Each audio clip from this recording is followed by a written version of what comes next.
നിർമ്മാണം പൂർത്തിയായ Kakkattiri government GUP school കെട്ടിടത്തിന്റെ ഉദ്ഘാടനം തദ്ദേശ സ്വയംഭരണ വകുപ്പ് മന്ത്രി എം.പി. രാജേഷ് നിർവഹിച്ചു.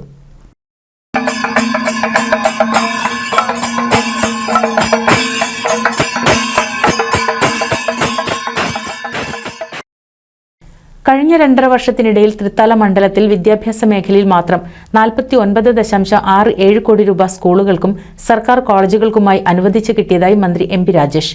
ഇതിൽ 26 സ്കൂളുകൾക്ക് കെട്ടിട നിർമ്മാണത്തിനാണ് തുക ലഭിച്ചത്.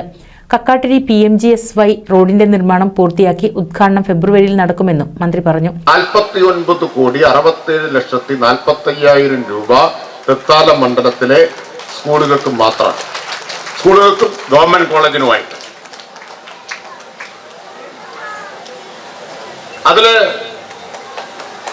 26 സ്കൂളുകൾക്ക് കെട്ടിടത്തിന് നിർമ്മാണത്തിനുള്ളതാണ്. ആ നിർമ്മാണത്തിൽ 7 എണ്ണം പൂർത്തിയായി, 6 എണ്ണം പൂർത്തിയായി, 7 എണ്ണം പണി നടക്കുന്നു. 7, 6, 13. ബാക്കി 13 എണ്ണം ചിലത് ഭരണാനുമതി കിട്ടി, ചിലത് സാമ്പത്തികാനുമതി കിട്ടി, ചിലത് ടെൻഡർ നടപടിയിലാണ്.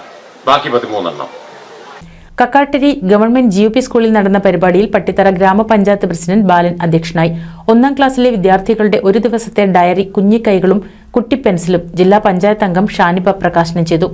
പട്ടിത്തറ ഗ്രാമപഞ്ചായത്ത് vice president Sebukathulla, block panchayat അംഗം മാളിയക്കൽ ബാവ, പഞ്ചായത്ത് വിദ്യാഭ്യാസ standing committee chairman PV Shajahan, വാർഡംഗങ്ങളായ AP Saritha, Unnikrishnan, KP Muhammad, Krishnan, Pattithara bank president Shamsu, Thrithala BPC Prasad, വിവിധ രാഷ്ട്രീയ പാർട്ടി പ്രതിനിധികൾ, മുൻ പ്രധാനാധ്യാപകർ, മുൻ PTA പ്രസിഡന്റുമാർ, സ്കൂൾ ലീഡർ അമൽദേവ് തുടങ്ങിയവർ പങ്കെടുത്ത് സംസാരിച്ചു.